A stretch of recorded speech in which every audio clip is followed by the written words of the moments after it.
नमस्कार, सभी को राधे राधे। तो आज का जो टॉपिक है वो हमारा ऊर्जा प्रवाह है। तो इसको समझने से पहले आप पिछली क्लास में वो पढ़ सकते हैं, तभी इसी क्लास पर आए। तो सबसे पहले अपन बात करते हैं कि ऊर्जा प्रवाह हमने किस में स्टार्ट किया था, तो इको सिस्टम में किया था। तो अपन बात करते हैं कि ऊर्जा प्रवाह क्या होता है। कि सिस्टम इको सिस्टम में सिस्टम में ऊर्जा का ऊर्जा का मुख्य स्रोत क्या है हमारा? सूर्य है। क्या है भैया? सूर्य है। यानी इकोसिस्टम में ऊर्जा का मुख्य स्रोत क्या है? सूर्य है। सूर्य से प्राप्त होने वाली ऊर्जा को क्या कहते हैं अपन? सूर्य से प्राप्त होने वाली ऊर्जा को क्या कहते हैं? सौर ऊर्जा। क्या कहते हैं भैया? सौर ऊर्जा कहते हैं। क्या कहते हैं उसको? सौर ऊर्जा कहते हैं। अब बात करते हैं कि पारिस्थितिक तंत्र में ऊर्जा का प्रवाह। पारिस्थितिकी तंत्र में ऊर्जा का प्रवाह प्रवाह केवल कैसा होता है हमारा? एक ही दिशा में होता है। एक ही दिशा में होता है। एक ही क्या होगा? दिशा में होगा। जैसे मान लो कि बात करते हैं कि प्रवाह को सूर्य, तो सीधा आएगा। तो किस में जाएगा हमारा? उत्पादक में। उत्पादक से किस में जाएगा हमारा? उपभोक्ता में। उपभोक्ता में। और उपभोक्ता से किस में जाएगा हमारा? अपघटक में। तो अपन कह सकते हैं कि पारिस्थितिकी तंत्र में ऊर्जा का प्रभाव कैसा होता है? एक ही दिशा में होता है। जैसे प्रवाह में सूर्य, सूर्य से किस में आएगा हमारा? उत्पादक में। उत्पादक से किस में जाएगा? उपभोक्ता में। उपभोक्ता से कहाँ जाएगा हमारा? अपघटन। अब बात करते हैं अगला पॉइंट कि प्रकाश संश्लेषण। प्रकाश संश्लेषण संश्लेषण की क्रिया के द्वारा प्रकाश संश्लेषण की क्रिया के द्वारा पेड़ पौधे सूर्य से प्राप्त प्रकाश संश्लेषण की क्रिया के द्वारा पेड़ पौधे सूर्य से प्राप्त सौर ऊर्जा को रासायनिक ऊर्जा में परिवर्तित करते हैं या रूपांतरित करते हैं। और यह रासायनिक ऊर्जा भोजन के रूप में यह रासायनिक ऊर्जा कौन सी ऊर्जा भैया? रासायनिक ऊर्जा। ऊर्जा रासायनिक ऊर्जा भोजन के रूप में भोजन के रूप में पेड़ पौधे पेड़ पौधों के ऊतक या ऊतकों में इकट्ठा हो जाती है, जमा हो जाती है। जमा हो जाती है। अगला पॉइंट है हमारा ऊर्जा का 10% का नियम। 10% का नियम। तो ये कौन से वैज्ञानिक ने दिया था हमारे? लिंडेमान लिंडेमान वैज्ञानिक के द्वारा दिया गया था। इन्होंने क्या बताया कि पोषक स्तर एक पोषक स्तर से दूसरे दूसरे पोषक स्तर को उसकी कुल ऊर्जा का 10% ही प्राप्त होता है। इसे ही क्या कहते हैं? ऊर्जा का 10% नियम कहते हैं, या इसका दूसरा नाम है पारिस्थितिकी दशांक का नियम भी कहते हैं। अब ऊर्जा का 10% नियम क्या कहता है और कौन से वैज्ञानिक ने दिया था? ये लिंडेमैन वैज्ञानिक ने दिया था। इन्होंने क्या बताया कि एक पोषक स्तर से दूसरे पोषक स्तर को उसकी कुल ऊर्जा यानी कुल ऊर्जा का कितने परसेंट यानी केवल 10% ही प्राप्त होगा। उसे ही क्या कहते हैं? पारिस्थितिकी का दशांक कहते हैं। जैसे जैसे माना कि जैसे कि माना कि सूर्य सूर्य से सूर्य से उत्पादक उत्पादक के द्वारा उत्पादक के द्वारा उत्पादक के द्वारा यानी 10,000 कैलोरी ऊर्जा बनाई जाती है। तो उत्पादक से प्राथमिक प्राथमिक उपभोक्ता उपभोक्ता को उत्पादक की कितने परसेंट, यानी 10%, अर्थात यानी 10,000 का 10% कितना होगा, यानी 1,000 कैलोरी कैलोरी ऊर्जा प्राप्त होती है। अब द्वितीय उपभोक्ता को प्राथमिक उपभोक्ता की 10% अर्थात 100 कैलोरी ऊर्जा प्राप्त होगी।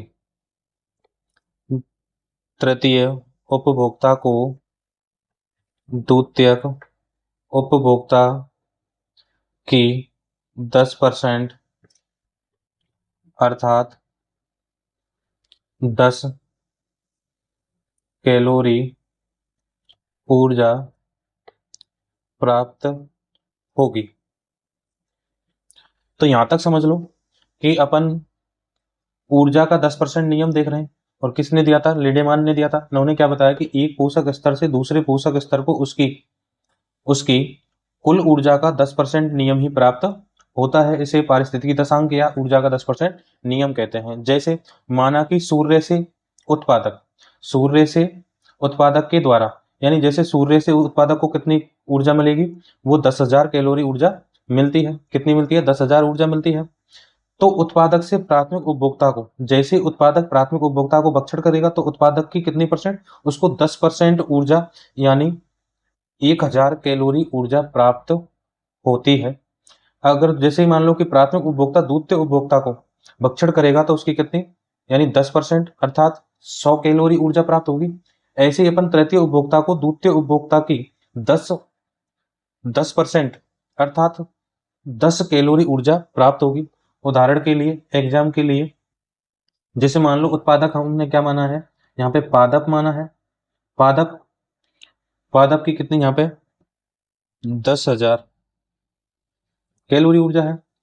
इसको कौन खाएगा, मान लो खरगोश खाता है। खरगोश खरगोश यहाँ पे कौन सा है कि प्राथमिक उपभोक्ता है। ये कौन सा है, प्राथमिक उपभोक्ता है, प्राथमिक उपभोक्ता। और ये कौन सा हमारा उत्पादक है। अब जैसे ही ये खाएगा, यानी उत्पादक और प्राथमिक उपभोक्ता खाएगा उत्पादक को, तो ये 10% ऊर्जा इसमें ट्रांसफर होगी। तो ये 10% ऊर्जा किसमें हो जाएगी हमारे, यानी 1,000 हो जाएगी। जो प्राथमिक उपभोक्ता की कितनी हो जाएगी, यहाँ पे 1,000 ऊर्जा प्राप्त होगी। अब जैसे मान लो इसको खरगोश को कौन खाएगा, हमारा कुत्ता खाएगा। कौन खाएगा, कुत्ता। कुत्ता यहाँ पे क्या है, द्वितीय उपभोक्ता है। अब जैसे 1,000 का 10% होगा तो हमारा कितना रहेगा, यानी 100। तो द्वितीय उपभोक्ता की जो ऊर्जा प्राप्त होगी वो कितनी होगी, 100 होगी। अगर जैसे मान लो कि द्वितीय उपभोक्ता को कौन ये खाता है, कौन खाएगा, भेड़िया खाएगा। तो ये कौन सा उत्पाद उपभोक्ता हो गया, हमारा तृतीय उपभोक्ता। तो इसकी 10% इधर ट्रांसफर होगी तो वो कितना होगा हमारा, 10 जूल होगा। कितना होगा, 10 जूल। अगर इस भेड़िया को अगर कौन खाता है, शेर खाता है, तो शेर यहाँ पे कौन सा उपभोक्ता है, चतुर्थ है, चतुर्थ उपभोक्ता है। अगर 10% का इसका यहाँ पे वो लगाएंगे तो कितना, 1 जूल आएगा। कितना आएगा, 1 जूल। कैलोरी को किस में मापा जाता है, जूल में मापा जाता है। तो जैसे तृतीय उपभोक्ता का 10% इसको ट्रांसफर हुआ तो कितना हुआ, 1 जूल आता है। तो यहाँ पे आपने समझ लिया कि ऊर्जा का 10% नियम क्या होता है। अगला पॉइंट है हमारा फूड चेन या खाद्य श्रृंखला। तो सबसे पहले अपन इसकी परिभाषा पढ़ेंगे कि खाद्य श्रृंखला क्या होती है। यानी वह श्रृंखला जिसमें वह श्रृंखला जिसमें जिसमें खाने खाने व खाए जाने की पुनरावृत्ति पुनरावृत्ति द्वारा ऊर्जा का प्रवाह व पोषण चक्रण होता है, इसे अपन क्या कहते हैं? खाद्य श्रृंखला कहते हैं। दोबारा देख लो, क्या परिभाषा क्या कहती है फूड श्रृंखला की? यानी वह श्रृंखला जिसमें खाने व खाए जाने, यानी खाएंगे और उसको भी कोई खाएगा, तो जाने की पुनरावृत्ति, यानी उसको बार बार ये प्रक्रिया दोहराई जाएगी, जिससे ऊर्जा का प्रवाह व पोषण चक्रण होता है, उसे अपन क्या कहते हैं? खाद्य श्रृंखला कहते हैं। अगला पॉइंट है खाद्य श्रृंखला के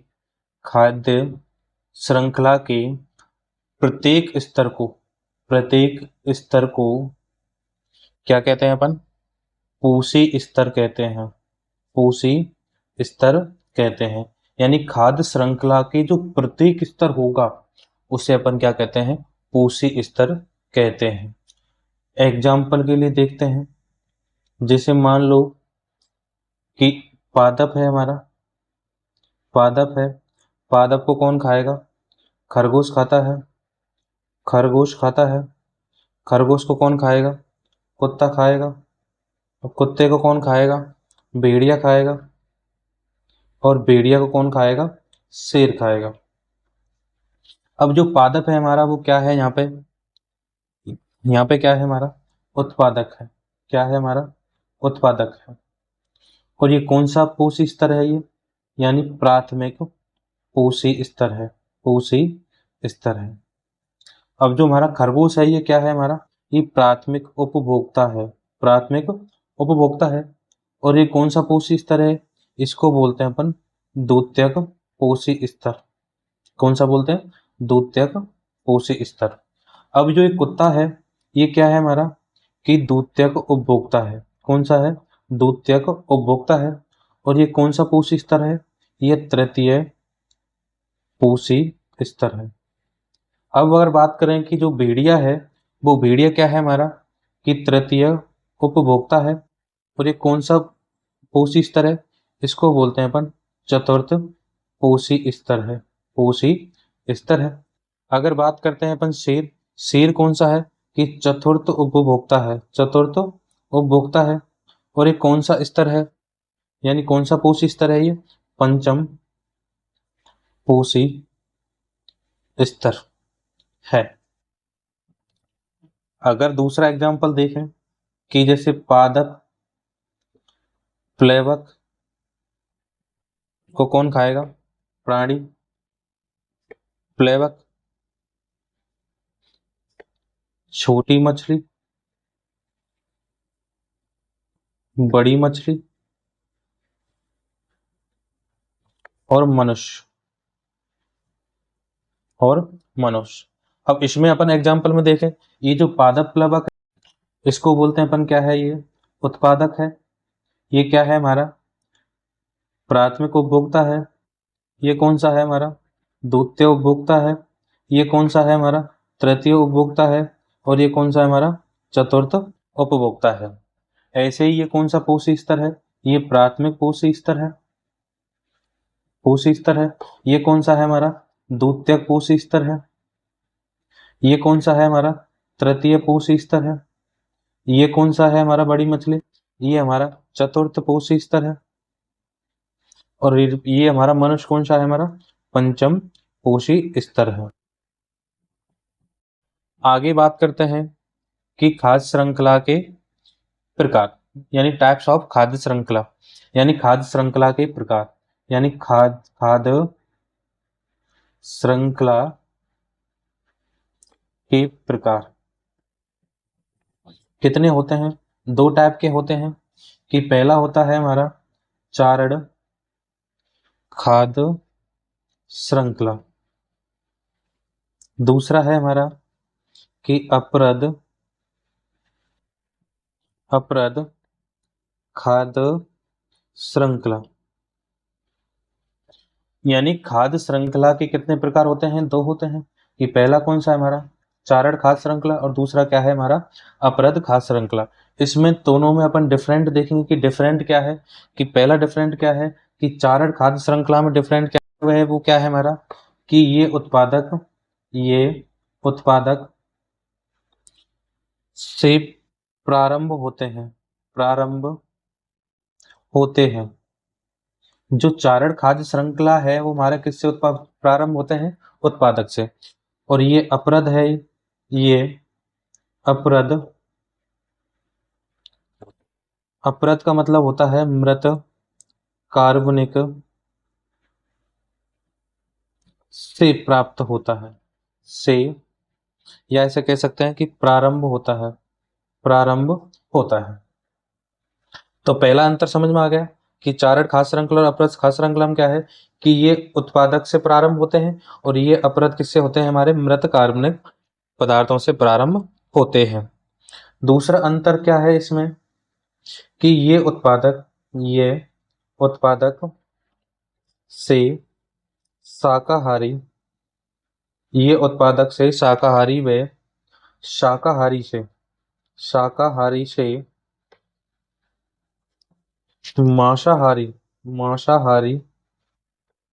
मांसाहारी की ओर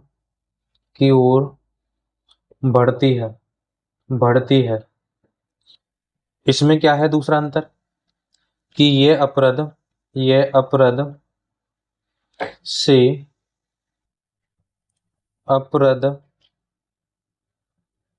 हारी व हारी से मांसाहारी की ओर बढ़ती है। तीसरा अंतर है इसमें, यह जलीय पारितंत्र में ऊर्जा प्रवाह का प्रमुख माध्यम होता है। अब इसमें देखते हैं अपरद में तीसरा पॉइंट क्या है कि यह स्थलीय पारितंत्र में ऊर्जा प्रवाह का प्रमुख माध्यम होता है। कि खाद्य श्रृंखला के कितने प्रकार होते हैं, दो।